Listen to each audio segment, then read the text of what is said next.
Interview के इस भाग के प्रायोजक हैं एरिका मेडिवल और सुपर स्पेशलिस्ट हॉस्पिटल एंड फटामोहन। मैं श्रीमान आपका स्वागत करता हूं।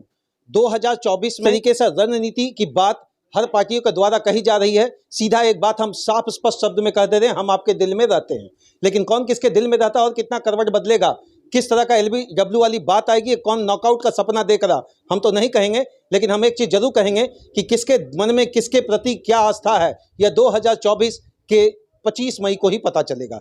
चलिए, चूंकि गिरिडीह का गोलबंदी चल रहा है, जयराम जी भी अपनी पारी खेलने में लगे हुए हैं, लेकिन काका को कमजोर मत समझिएगा।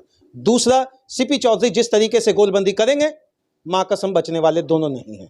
लेकिन इतना तय है, प्रश्नों का धार हमारे तरफ से भी होगा। अभी हमारे साथ हैं महिला प्रतिनिधि के तौर पर JBKSS JLKM के तरफ से, नाम इन्हीं से जानेंगे और परिचय इन्हीं से। क्या परिचय हुआ दीदी? आप सभी को झारखंडी जोहार। मेरा नाम इम्तिसाम अली हुआ। मैं वीर क्रांतिकारी शहीद से एक भिखारी पोती हूँ और झारखंड आंदोलनकारी मेरे दादा भी रहे हैं जो झारखंड आंदोलन किए थे, और मेरे पिता भी झारखंड आंदोलन किए और वो एक CCL एम्प्लॉय थे और 13 साल नौकरी बचा हुआ था। उन्होंने रिजाइन मारा था और 2 दिन बाद पता चला कि झारखंड आज़ाद हो गया। आप लोग जोहार जयराम महतो के पहले कभी बोलते थे?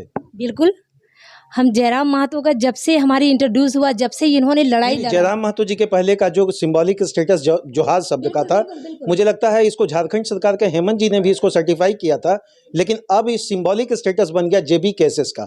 किस तरीके से JBKSS को आप लोग गोलबंद करने में लगे हैं? नहीं, देखिए, आपने एक सवाल किया कि जोहार जो है अभी यार ऐसा नहीं है।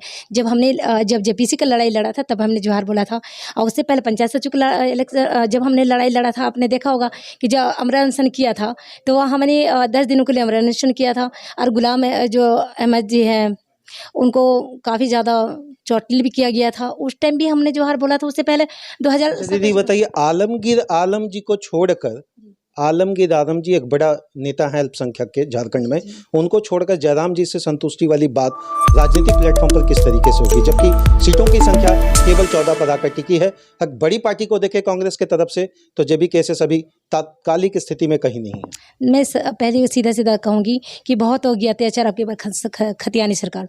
इसलिए मैं खतियानी सरकार कहना चाहूँगी क्योंकि सभी पार्टियों के लोग इधर का माल उधर, उधर का मदल। आपने देखा होगा कि, नाम बोलिए ना दीदी, कौन माल इधर का उधर कर रहा है? बिल्कुल, मैं एकदम सीधे कहना चाहूँगी कि अभी आपने देखा कि गीता सुरेन सांसद थी, वहाँ से चली गई BJP में, और उनके कुछ 8 दिन के बाद तुरंत चली गई। जो 15 साल मायने रखता है कि 15 साल वो रही कांग्रेस में, है ना, JMM में रही जी, उतना दिन रही। उसके बाद उनको मान सम्मान कम लगने लगा, वो चले गए BJP। प्रमोशन किनका हो रहा है?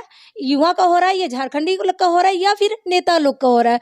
तो मैं सीधे आपके चैनल को बहुत बहुत धन्यवाद देना चाहूंगी। धन्यवाद मत दीजिए दीदी, बड़की बहू को पहले बैठाइएगा कि छोटकी बहू को थोड़ा कंफर्म कर दीजिए। नहीं, अभी हम किसी बहू के बारे में नहीं बोलेंगे क्योंकि सीता सोरेन को जब आप ला रहे हैं JBKSS के समर्थन के अगेंस्ट की लड़ाई के अंतर्गत, उनका नाम तो मैं आप ही से जानना चाहूंगा, बड़ी बहू पहले या छोटी बहू? नहीं, मैं यहाँ कोई बहू को नहीं दूंगी, क्योंकि मैंने बार देखा कि जब भी बहुएं आई हैं बहुत अत्याचार की हैं, और बहू को कितना भी कर लीजिएगा वो इधर का माहौल उधर करेंगे, लड़ाई लगवाएंगी। अच्छा, जयराम जी से क्या एक्सपेक्टेशन आप लोग का, क्या पॉजिटिविटी यहाँ से लेकर दिल्ली तक के अंतर्गत आप लोगों को दिख रहा है? और सबसे पहले बात तो ये है कि यहाँ एक बेटा नहीं लड़ रहा है, एक दर्द लड़ रहा है। वो दर्द जो युवाओं को देखा है, इन्होंने बचपन से देखा है कि अब झारखंड सुधरेगा, मैं जब 15 साल का होगा तब सुधरेगा, या फिर जब 20 साल का हो गया तो अब थोड़ा कुछ परिवर्तन होगा।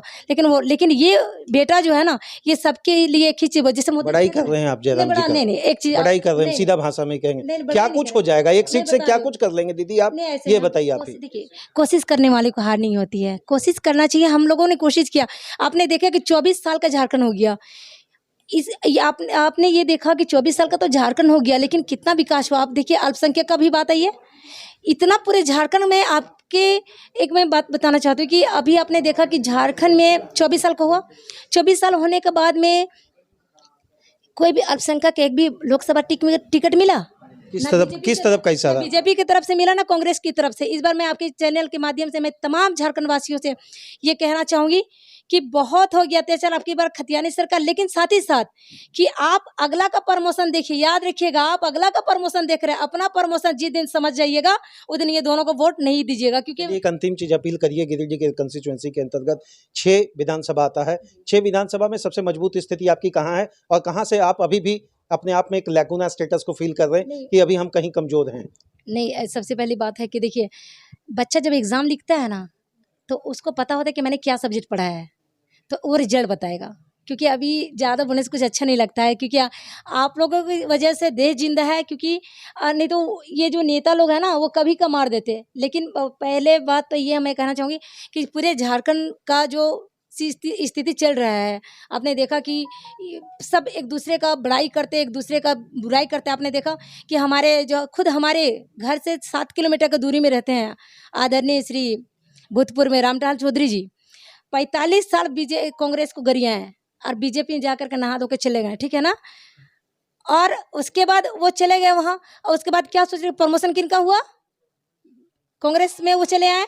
लेकिन ये बताइए कि क्या कितना विकास हुआ मेरा, और मान जी कहीं बता दीजिए कितना मेरा रांची का विकास हुआ है। आप मैं एक जारा टोली का नाम बताना चाहूँगी कि एक ऐसा जारा टोली है बस 8 किलोमीटर के दरमियान में, रामटाल चौधरी जी से जस्ट उनका 8 किलोमीटर की दूरी में उसका चारों पंचायत है, उसमें एक जारा टोली का एक बच्ची है जो आज वो 14 साल की हो गई बच्ची, ठीक है ना।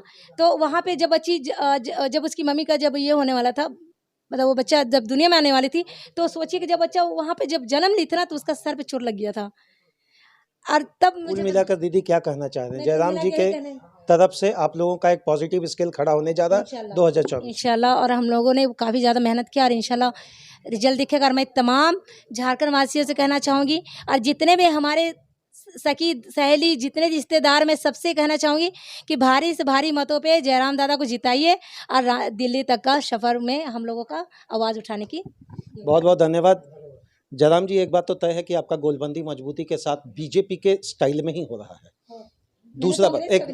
दूसरा बात, जिस तरीके से वर्तमान की सरकार के परिशिष्ट स्थिति में आप अपने आप को खड़ा कर रहे हैं, इतना तय है कि सामने वाले को आपने LBW करने का निर्णय लिया है। नॉकआउट की स्थिति बनेगा। हालांकि काका चचा और अपने बीच की लड़ाई के बीच में आप किस तरीके से गोलबंद करेंगे, एक बात तो हम कभी नहीं बोलेंगे, ना पहले भी बोले हैं, ना आज भी बोले हैं, ना आगे भी बोलेंगे। श्रीमान 2024 में सांसद कौन किस गद्दी पर बैठेगा तो अपनी जगह है, लेकिन इतना तय है कि इनका जो आवाज़ है, इनका दर्द है, और ये हम सबों को समझना पड़ेगा। ना हम इनके पक्ष में हैं, ना हम इनके विपक्ष में हैं। अभी तो दीदी पूरा दहाड़ के बोल दी हैं, जब मिलेंगे इलेक्शन में माँ कसम इनसे भी वहीं पूछेंगे इसका पहले वाला सरकार से ही कौन कौन सा फ़ायदा लिए। जय हिंद।